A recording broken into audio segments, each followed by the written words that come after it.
자, 이번 시간에는 지난 시간에 우리가 이제 부가가치세 신고에 관한 실무를 다 끝냈습니다.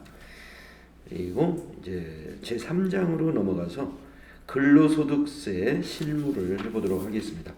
275페이지 근로소득 원천징수하기라는 능력 단위 요소를 보시게 되면은, 자, 우리가 이제 그 우리가 이제 소득세에서 실무에 출제되는 영역이 근로소득만 출제를 합니다.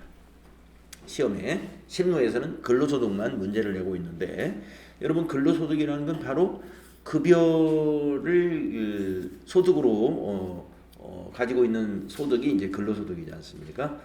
그래서 이제 근로소득은 원천징수,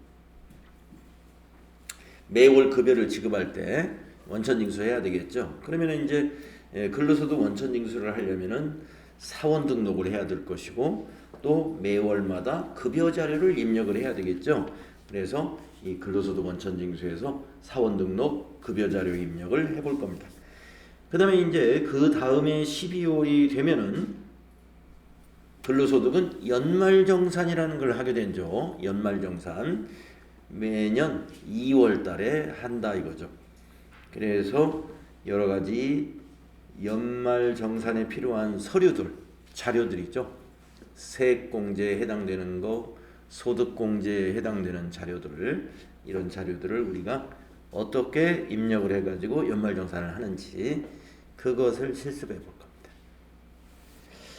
자, 우리 이제 교육용 프로그램에서는 수동으로 연습을 해야 여러분이 이제 그 지식을 얻기 때문에 이제 모든 것이 다 수동으로 하고 있습니다만은, 사실 실무용 프로그램에 가보면은 상당한 부분이 다 전산 자동화되어 있어가지고 국세청에서 그 간소화 자료 같은 거, 연말정산 간소화 자료 같은 것을 가져온다든가 이런 것들을 굉장히 쉽게 할 수 있도록 프로그램이 다 돼 있어요. 네, 그러나 우리가 이제 교육용 프로그램에서는 그런 국세청하고 연결해가지고 교육은 할 수 없잖아요. 그래서 그런 부분들이 전부 빠져 있고 수기로 한다 이거죠. 그래서 우리가 학습의 목표가 맞춰져 있기 때문에 실제 실무 프로그램에서 하는 것과는 실제는 좀 차이가 있다. 그런데 우리가 지식을 쌓는다, 이렇게 이해하시면 되겠습니다. 276페이지 필요 지식을 한번 읽어보겠습니다. 근로소득이라는 것은 근로소득자의 세액을 계산하는 과정으로 먼저 사원을 등록하고 사원의 급여 자료를 입력하여 월별로 세액을 납부한 다음에 연간 소득에 대한 연말정산을 하도록 구성되어 있어요. 네, 그래서 우리 아까 말씀드린 대로 근로소득 관리가 이렇게 구성되어 있습니다. 메뉴를 이제 곧 보시게 될 거고요. 근로소득 세액 계산의 흐름도라는 그림이 277페이지에 있습니다. 지금 쭉 말씀드린 그런 내용이 되겠어요. 다음 페이지 넘어가가지고 그러면은 사원 등록을 한번 해보자. 사원 등록 화면에 가보면은요, 이렇게 사원 코드, 사원명, 주민번호, 입사일자, 이런 여러 가지 항목이 있습니다. 이 항목에 대한 설명이 이 표로 잘 되어 있는데, 지금 뭐 이걸 다 읽어보는 것은 별 의미가 없어요. 나중에 한번 읽어보시는 걸로 하고 먼저 실습을 해보면 되겠습니다. 부양가족 명세도 작성할 겁니다. 부양가족 명세에 대해서는 우리가 인적공제를 배울 때 부양가족 명세를 작성할 때 기본공제 대상자는 어떤 조건이 맞아야 기본공제 대상자다 하는 거 우리 이미 다 지식을 갖췄습니다. 그래서 지금 그 부분이 여기 다시 소개가 되어 있고요.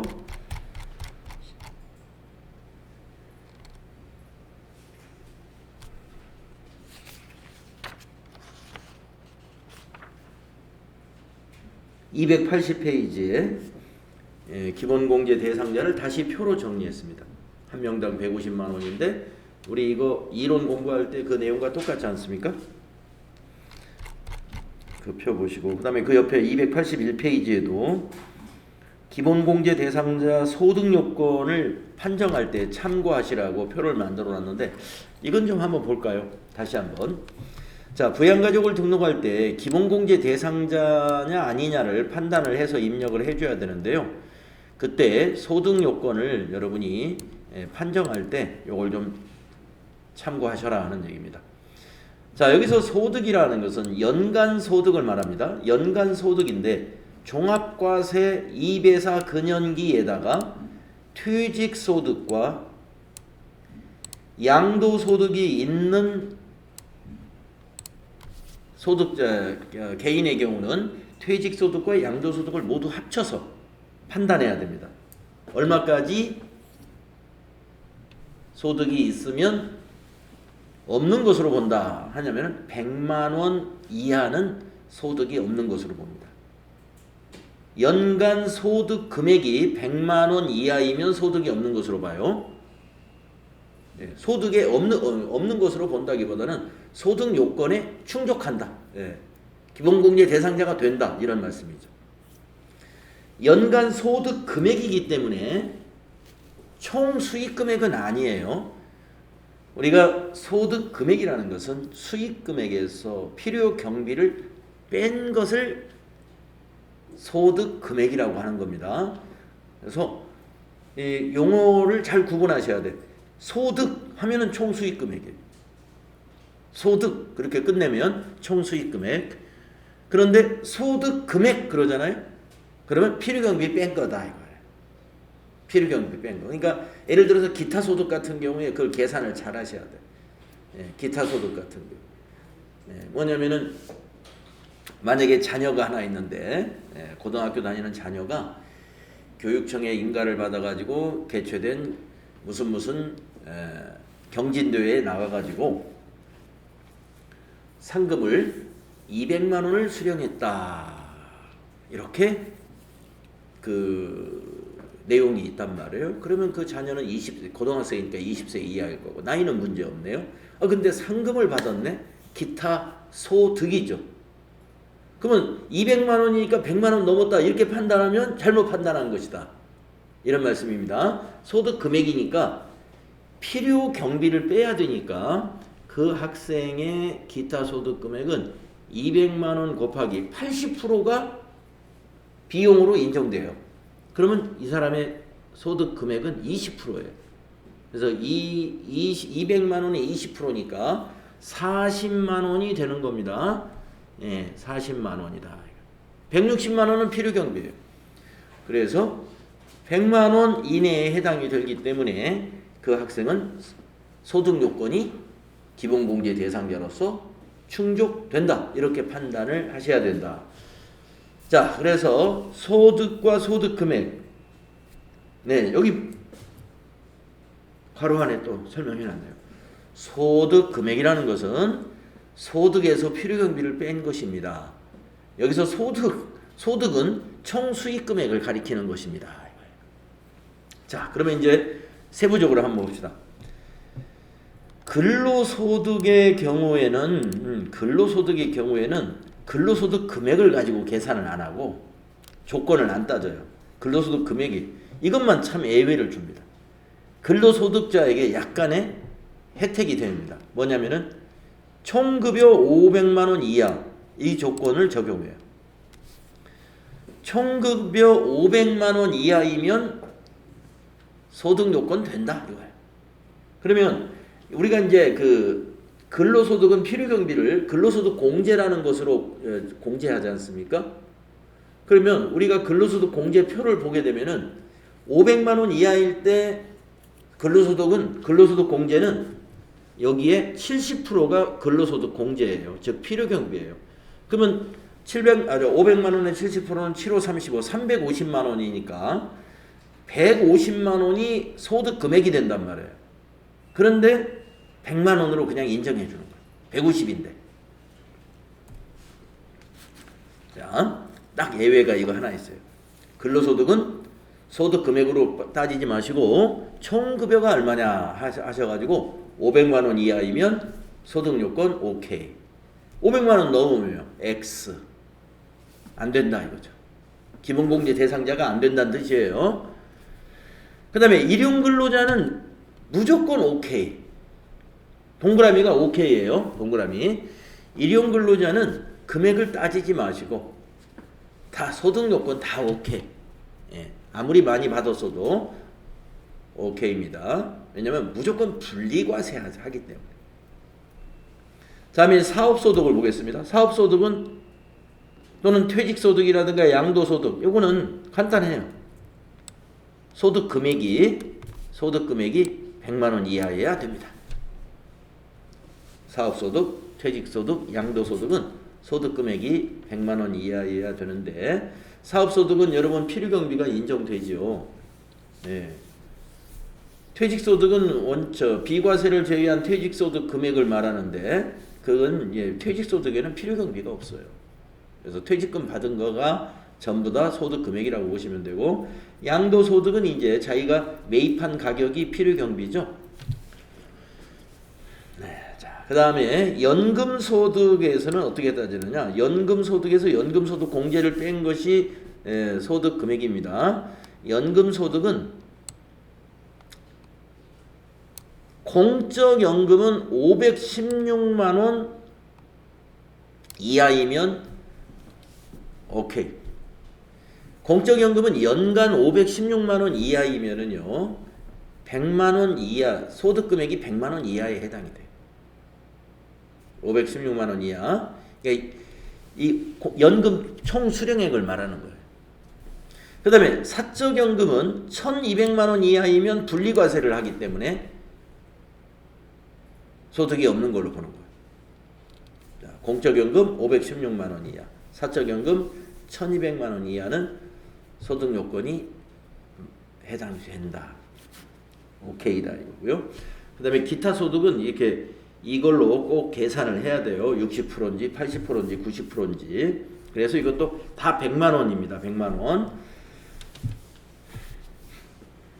그래서 100만원 이하여야 오케이고요. 또 기타 소득은 100만원부터 300만원은 분리과세를 선택할 수 있다 해서 삼각형으로 해놨는데 오케이라고 보시면 돼요. 300만원 초과는 안 됩니다. 기타 소득 금액이.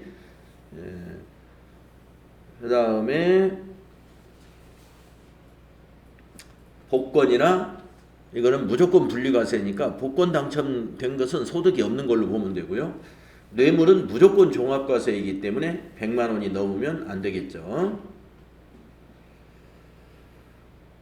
금융소득을 보면은요, 필경비가 인정이 안 되죠. 이자소득과 배당소득. 그래서 2천만원 이하이면 분리과세를 선택할 수 있으니까요. 네, 소득요건 된다.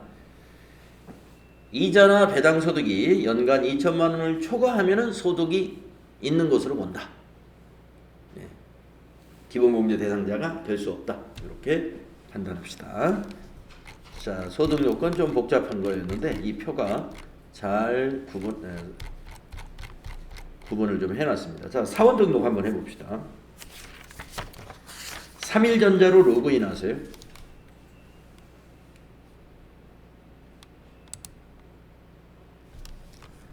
삼일전자로 로그인 하셔가지고 왼쪽의 메뉴에서 이제 인사급여라고 하는 메뉴가 따로 있습니다.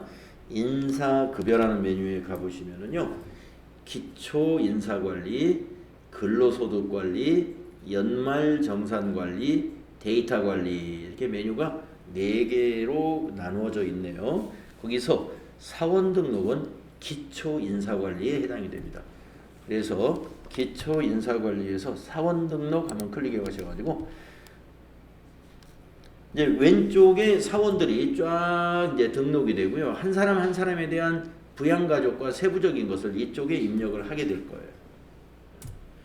자, 282쪽에 다음 제시된 자료를 이용하여 사원 등록을 수행하시오. 그 부분을 좀 보시고 지금 1001번이라는 코드로 김현철 인적사항과 주민등록표가 있습니다. 그래서 이 자료를 보고 사원 등록을 천천히 한번 해보겠습니다. 자, 코드에다가 1001 입력할까요? 엔터 하시고 사원명에 김현철 사원명을 입력하고 엔터 하시고 주민번호가 있다는 것은 내국인이라는 얘기죠. 내국인 엔터 하시고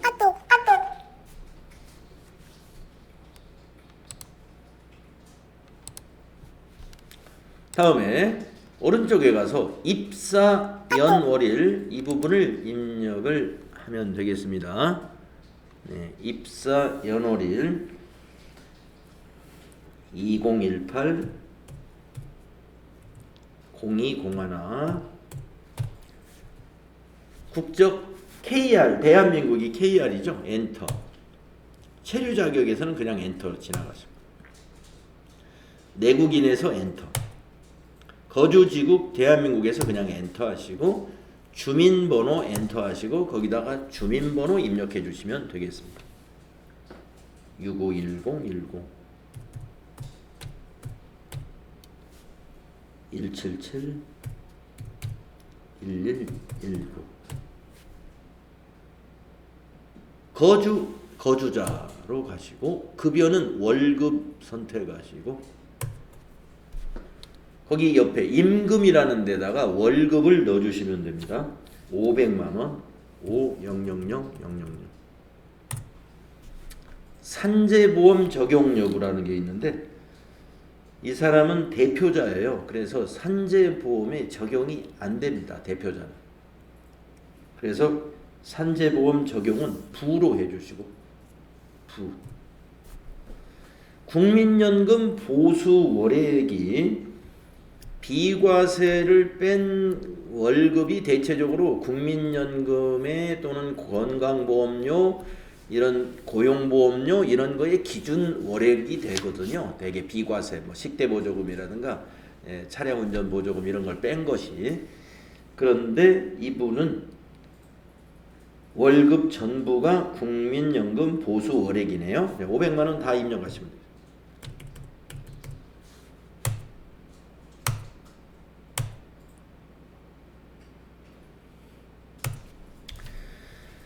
자, 고용보험 보수 월액까지 모두 엔터로 지나가신 다음에 13번에 보면은 고용보험 적용 여부가 있습니다. 고용보험 적용 여부에 대표자는 고용보험에 가입을 할 수가 없어요. 그래서 부, 고용보험도 부로 해주시고 그 옆에다가 대표자다 이렇게 1번 대표자 선택을 해줍니다. 그 다음에 14번에 보면은 장기 요양보험료 적용 여부죠. 건강보험료 관련된 거예요. 대표자도 건강보험은 가입이 됩니다. 그래서 여로 해주시면 돼요. 거기는 여. 경감률은 그냥 지나가시고 보험증 번호는 생략하겠습니다. 지나가시고 그 다음에 16번에 보면은 국외근로자 여부를 선택하는 게 있는데요. 대표자가 국외근로를 했으면은 1번이나 2번 중에서 선택을 했는데 대표자라면은 1번일 거예요. 100만원 비과세. 그러면 2번 300만원 비과세는 어떤 국외근로자냐? 국외근로자 중에서요. 건설 현장과 외항 선박 선원 있죠. 선원하고 그 해외 건설 현장의 근무자들은 300만원까지 월급에서 300만원까지는 비과세로 빼줍니다. 300만원 초과한 금액에 대해서만 과세 표준으로 계산해 가지고 과세를 하죠. 자, 그러면 100만원짜리는 뭐예요? 건설 현장 직원과 선원이 아닌 해외 국외 근로자의 경우는 100만원만 비과세. 자, 해외 근무 안 했어요. 그래서 부로 해놓았네요. 선원 아니죠? 부.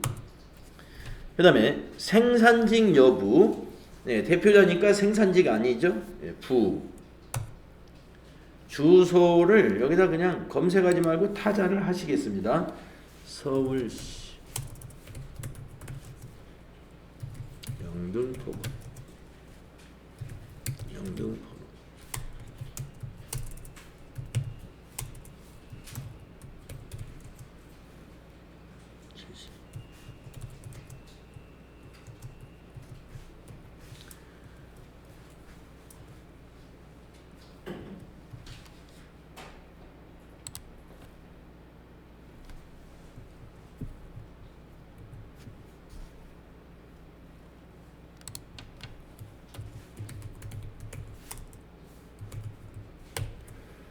주소 입력하셨고, 그 다음에 퇴사일자 입력해서는 안 되죠. 네. 그래서 여기를 천천히 입력하시는데, 시험에서는요, 여기에서 출제하기보다는 밑에 부양가족의 등록을 고쳐라, 이런 문제가 많이 나와요. 입력은 해놨는데 뭐가 잘못됐으니까 고쳐라. 예, 요 밑에가 이제 부양가족, 아래가 부양가족, 위에는 요 사원 개인적인. 그래서 이제 사원이 입사를 하게 되면은요, 인사 담당자는 이와 같이 도전 프로그램의 인사 급여 메뉴에 가가지고 이런 기초 작업을 해줘야 돼요. 그래야 그 다음 달부터 급여 지급할 때 급여에 반영이 되는 거예요. 또 원천징수가 이 기준에 의해서 원천징수가 일어나게 됩니다. 자, 그러면 아래쪽에 부양가족 명세의 맨 첫 줄은 항상 본인이 일단 한 명 들어가요. 본인. 자, 본인을 등록할 때 우리가 확인해야 될 게 뭐냐면은, 이건 볼 것이 없어요. 이건 항상 기본적으로 본인이니까 세대주인가? 우리가 회사 입사하는 사람이 다 세대주는 아니죠. 근데 김현철 씨는 세대주예요. 그건 어디서 알 수 있느냐? 주민등록표에 나와 있습니다. 세대주라고. 보통 이제 젊은 친구들은 세대주가 아닌 경우가 많죠. 부모님하고 같이 생활을 하는 경우에는 부모님 세대에서 세대원으로 되어 있는 근로자들도 많이 있어요. 예, 그래서 그런 근로자는 여기 세대주를 동그라미 해서는 안 돼요. 그 다음에 여성인 경우는 부녀자에 해당이 되느냐, 이걸 또 판단해 줘야 돼요. 자, 우리가 부녀자 추가 공제에서 배웠었는데, 부녀자 공제에 해당이 되면 거기 이제 동그라미로, 만약에 부녀자다 그러면 거기를 동그라미로 바꿔줘야 되는데, 어떤 사람이냐면은 첫째 여성이어야 되고요. 그 다음에 배우자가 있거나 아니면 배우자가 없는데 세대주로 되어 있어요. 다른 부양가족이 있고. 그러면 부녀자 공제에 해당이 돼요. 자, 결혼을 하지 않은 여성이면 만약에 부모님하고 같이 살고 있는데 부모님이 세대주면 안 돼. 내가 여성 근로자가 자기가 세대주고 부모님이 나의 세대원으로 되어 있으면 여기 부녀자 동그라미 해주는 겁니다. 왜냐하면 연말정산을 할 때 부녀자 추가공제 대상자다, 이런 뜻이에요. 그 다음에 본인인 경우 장애가 있는가, 예, 그러면 장애 여부 판단해 주시고요. 뭐 본인이 경로 우대인 사람 드물겠죠. 네. 근로소득자 중에 70세 이상이 많지는 않을 겁니다만, 혹시라도 본인이 경로 우대자면 여기 70세 이상 동그라미 해줘야 되고요. 그 다음에 이제 한부모인가 또 봐야 돼요. 한부모면은 한부모에다 동그라미 해야 돼요. 한부모는 조건이 뭐예요?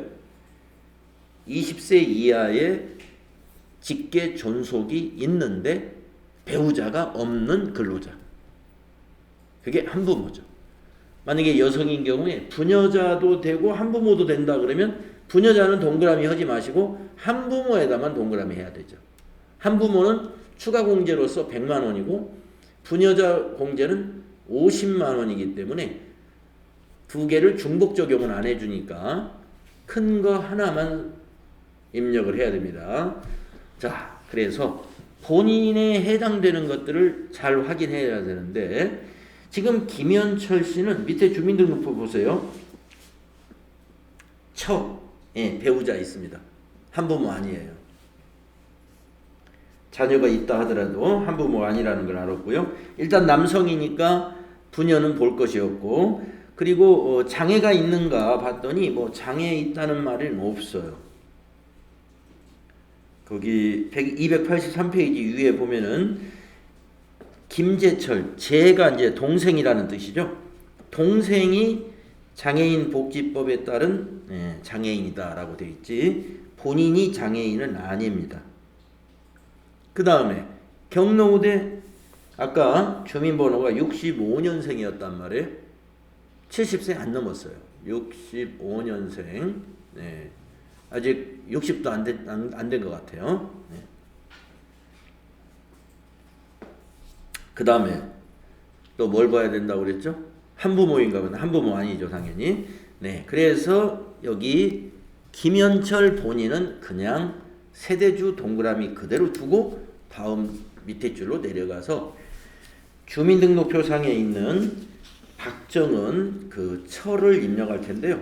여기 여러분 연말정산 관계를 셀을 클릭하면 밑에 메시지가 본인, 소득자 직계전속, 2번 배우자 이렇게 나오죠. 아니야, 2번이 배우자의 직계전속, 3번이 배우자입니다. 그래서 연말정산 관계에서는요, 배우자를 입력할 때 3번 해주면 돼요. 그리고 기본이라는 항목이 뭐냐면 기본공제 대상자가 되면은 배우자를 그대로 두는 건데 안 되면은 여기 0번을 하는 거예요. 여기 밑에 여기 밑에 0이라고 하는 게 있죠. 0. 그러면 배우자가 기본공제 대상자가 안 되는 경우는 어떤 경우냐면은 소득이 있는 경우 외에는 없어요. 배우자는 나이를 볼 필요가 없는 사람입니다. 그래서 283페이지에 소득자료 설명해 보면은 처 박정은은 근로소득 총급여액이 500만 원이 있다. 아까 우리 조금 전에 읽었었습니다. 500만 원까지는 기본공제 대상자가 된다. 총급여 500만 원까지는. 그래서 그대로 두면 되겠습니다. 기본에서 배우자를 그대로 두고 오른쪽 방향키로 성명란까지 가가지고 거기다가 박정은 이 타자 하시는 거예요. 그리고 엔터 2번 치고 나서 주민번호 타자 하면 됩니다. 660212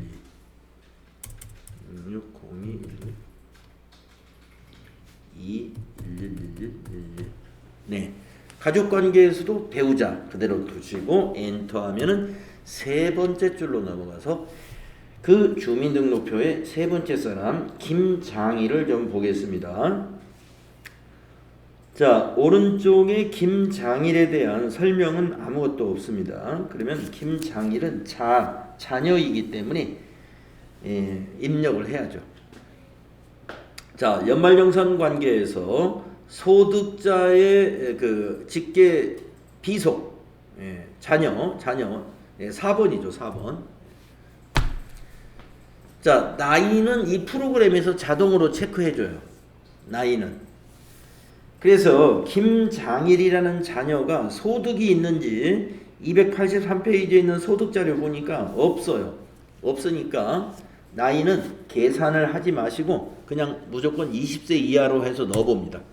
자, 저쪽으로 이름으로 가가지고 김장일을 입력하고 내국인이라고 하고 주민번호를 여기다 입력해 줍니다.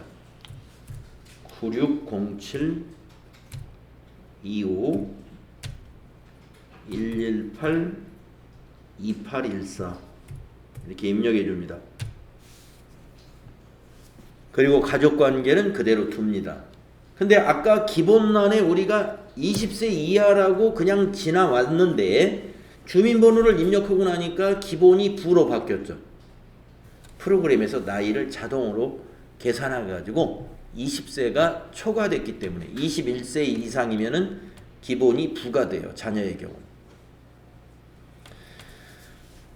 여러분들 아마 1월 2일 날 근로소득 시험을 보시는데 1월 2일 날 근로소득 시험 볼 때 이거 부양가족 이거 6명 작성하는 거 문제 냈거든요. 그때는 여기를 자동으로 이렇게 계산 안 하니까 여러분이 손 계산기로 나이 계산 해가지고 20세가 넘었으면 부, 안 넘었으면 20세 이하 이렇게 써주시면 됩니다. 펜으로 쓰셔야 되니까. 그래서 펜으로 쓰기가 내가 정확히 모르겠다 그러면 여러분이 뭐 3일전자든 무슨 회사든 하나 실행해가지고 여기다 입력을 해보셔도 돼요. 그냥 사원 등록 여기 위에 거는 대충 입력하고 여기다 입력해 보시면 어떻게 나타나는지 알죠? 그대로 보고 쓰시면 됩니다. 부양가족 6명 등록하는 거 시험지에 쓸 수 있도록 문제를 냈어요. 자, 그 다음에 또 자녀입니다. 김차일. 그러면 4번이죠. 이번에도 연말정산관계 4번. 자, 소득이 있는지 소득자료 보니까 283페이지 소득자료에 없어요. 그러면 무조건 20세 이하로 넣는다 이거죠. 자녀는. 예, 가가지고 입력을 해보세요. 김차일.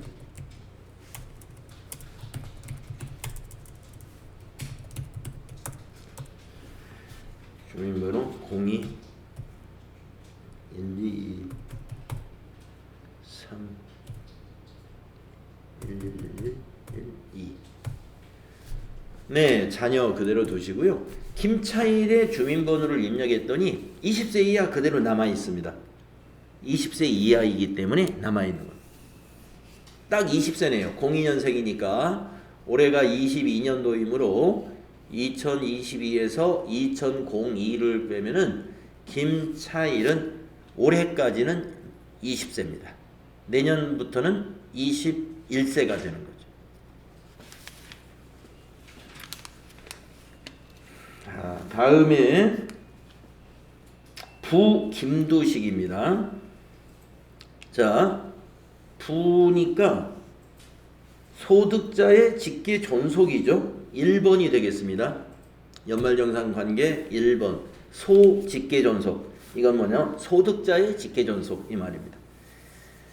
자, 60세 이상인지 따져보겠습니다. 김두식 씨가 39년생이네요. 분명히 60세 이상이에요. 70세 이상인지는 계산을 안 해도 됩니다. 왜냐? 주민번호 입력하게 되면 70세 이상이면 자동 체크됩니다.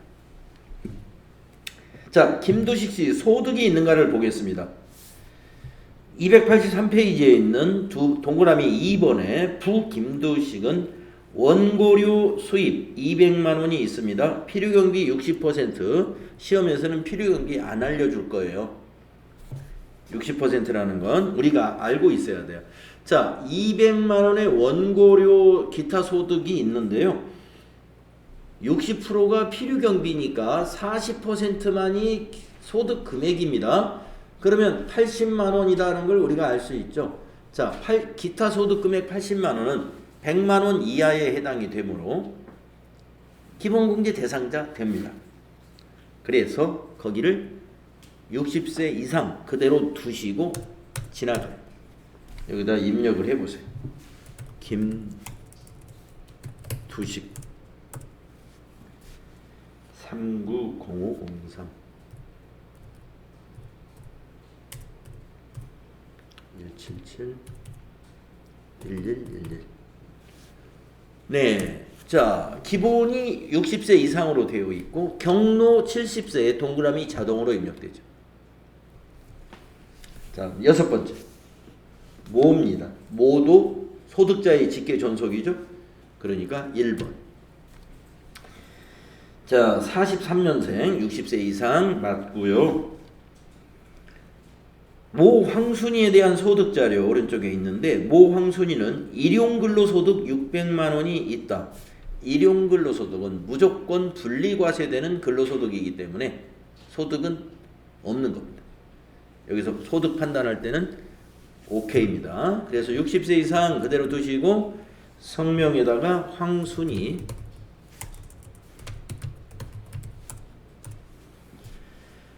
4304 11 229 모 이분도 70세 이상의 동그라미 됐습니다. 그 다음 마지막 7번째 형제. 자, 밑에서 그 연말정산 관계를 보게 되면은 형제 자매는 번호가 몇 번이에요? 6번이죠. 6번 형제 자매. 자, 형제 자매는 조건이 20세 이하이거나 60세 이상이거나. 그런데 67년생이니까 67년생이니까 지금 50대인 것 같아요. 50대는 20세 이하도 아니고 60세 이상도 아닙니다. 만약에 이 사람이 장애가 없다면 여기를 그냥 부 하고 가야 돼요. 부. 그런데 이 동생은, 소득자의 동생은 나이 요건은 안 되는데, 그리고 소득은 여기 동그라미 4번을 보세요. 소득이 없습니다. 그런데 이 김재철은 장애인 복지법에 따른 지적 장애인이다 라고 그랬어요. 장애인은 나이를 보지 않습니다. 나이를 안 보기 때문에 여기를 장애인이라는 5번을 넣어주셔야 돼요. 나이는 아니고 장애인이라서 입력한다. 장애인이기 때문에 기본공제가 된다. 이런 의미예요. 그러면 장애인 안에 그 셀이 가가지고 코드가 밑에 보시면 세 가지가 있어요.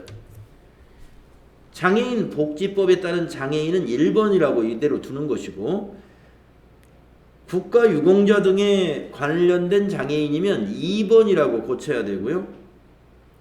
항상 치료를 요하는 중증 환자면 3번이라고 고치면 되는데, 여기는 장애인 복지법에 따른 장애인이죠. 그러니까 1번 그대로 두면 돼요. 네, 가가지고 입력해요. 이름 김재철 6708 26 177 1117. 네, 부양가족 이렇게 입력하는 거고요. 지금 김현철 씨는 부양가족이 모두 7명인데 기본공제 대상이 안 되는 사람이 1명 있습니다. 장남이 안 돼요. 장남은 나이 요건 때문에 안 됩니다. 나머지는 6명은 기본공제 대상자가 되고요. 이 6명 곱하기 150만원,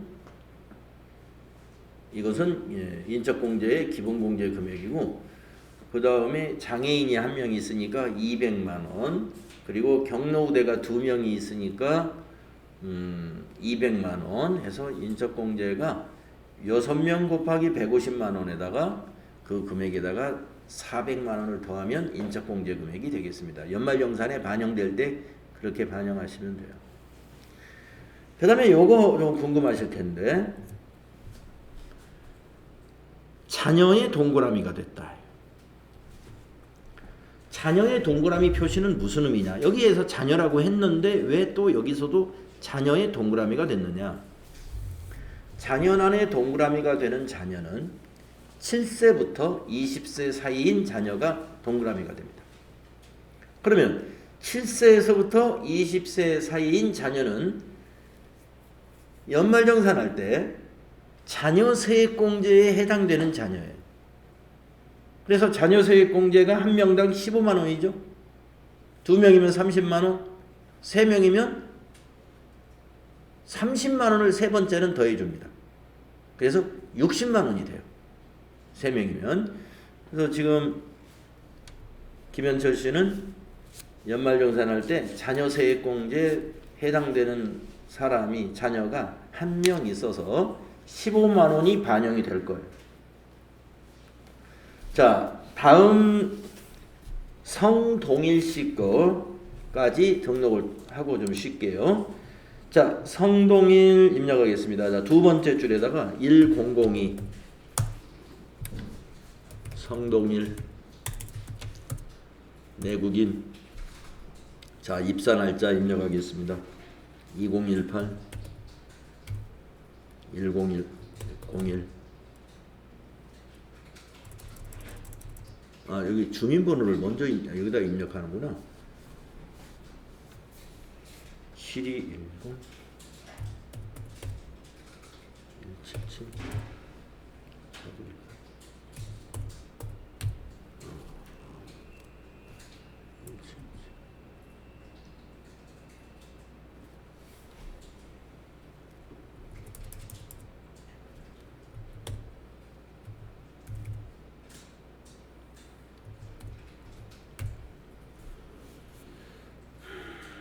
018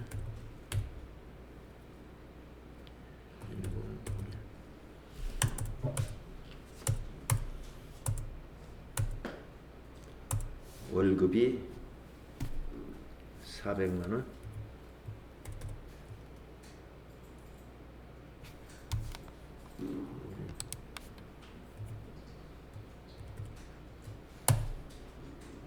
산재보험료 이 사람은 여입니다. 국민연금 보수월액을 370으로 넣어주세요.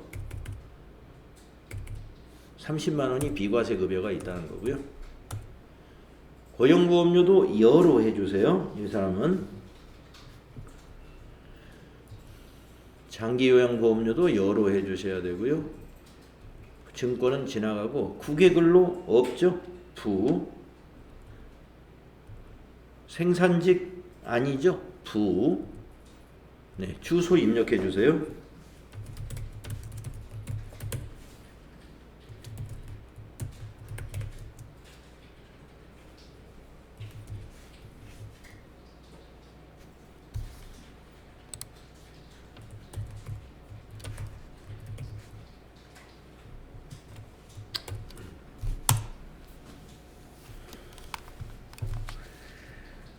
퇴사 날짜 입력하지 마세요. 예, 사원 등록할 때는 퇴사 날짜를 입력하는 게 아닙니다. 지금 거기가 퇴사 날짜가 8월 25일로 지금 여기에는 입력이 되어 있지만 사원 등록 시에는 입력하는 게 아니에요. 나중에 이제 급여 자료 입력할 때 8월 달 급여 자료 입력할 때 그때 입력해야 됩니다. 그래서 지금은 입력하지 마세요. 자, 이제 본인 점검해 보겠습니다. 자, 본인이 세대주인가? 예, 세대주 맞습니다. 부녀자 아닙니다. 자, 뒤에 장애인 여부를 보시고 장애인 사람이 가족 중에 아무도 없어요. 네, 한부모도 아닙니다. 배우자가 있어요, 처가.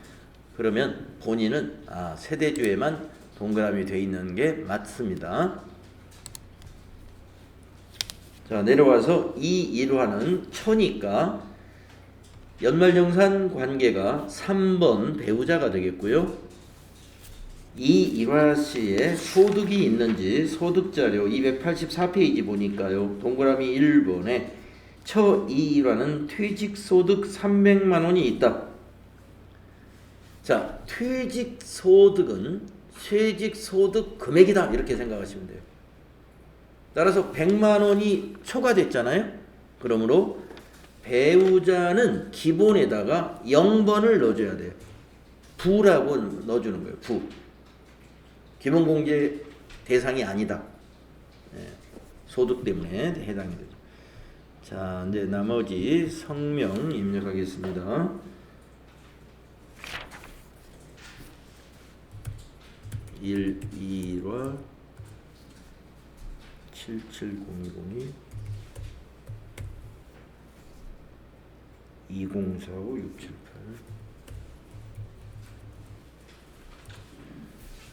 자, 그 다음에 자녀 성보라에 소득이 있는 걸 보겠습니다. 284페이지 동그라미 2번에 보니까 성보라는 근로소득 600만 원이 있다. 근로소득이라는 것은 총급여를 말하는 거예요. 500만 원까지는 소득이 없는 거지만, 소득 문제가 요건이 해당되지만 600이잖아요. 500만 원을 초과했죠? 그래서 기본을 부로 입력해야 되겠어요. 자, 자녀 연말정산 관계는 직계 비속이니까 4번을 해주시고요. 기본에서는 0번 부하고 입력해야 돼요. 자, 성명에다가 성보라,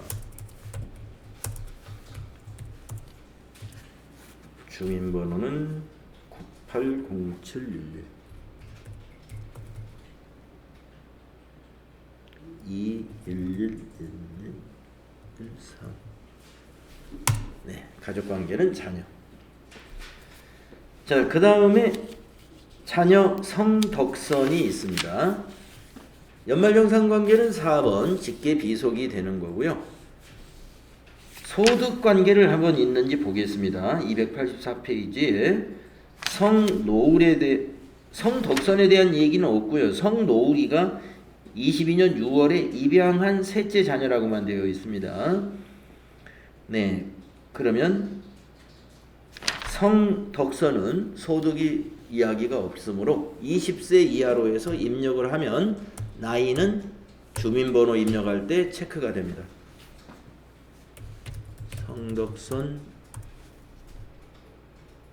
02017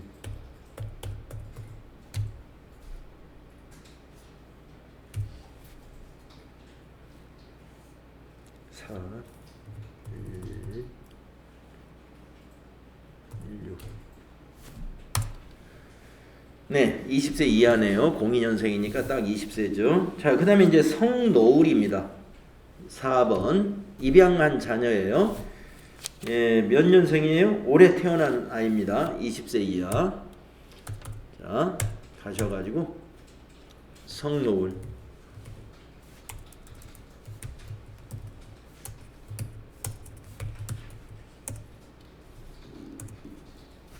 입양한 자녀도 4번이에요. 직계비속이에요.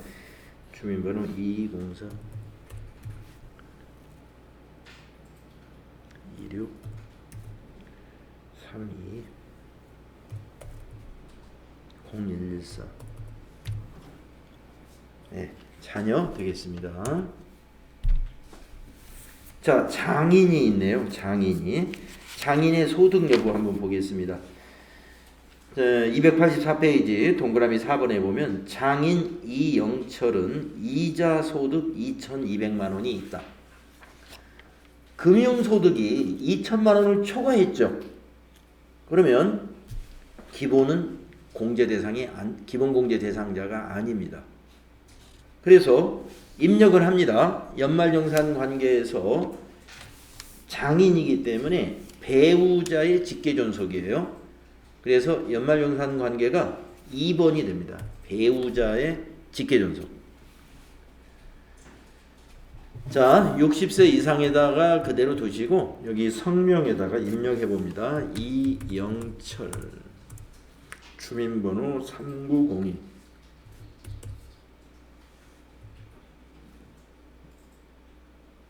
03 12223 자, 60세 이상입니다. 놓으면 안 되죠. 왜냐하면은 소득이 있기 때문에 경로우대도 동그라미 되면 안 돼요. 여기 고치겠습니다. 기본을 아까 우리가 0번을 넣어야 되는데 60세 이상으로 잘못했어요. 자, 기본을 부로 하니까 경로도 지워졌죠.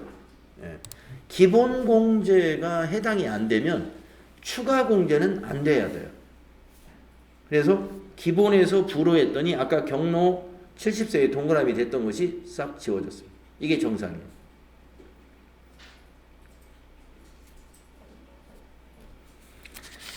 자, 성동일 씨의 자료가 입양관계 증명서라는 게 있었는데 이건 뭐 그 셋째 성노을에 대한 거니까 여기 알아두시고 여기 보시면은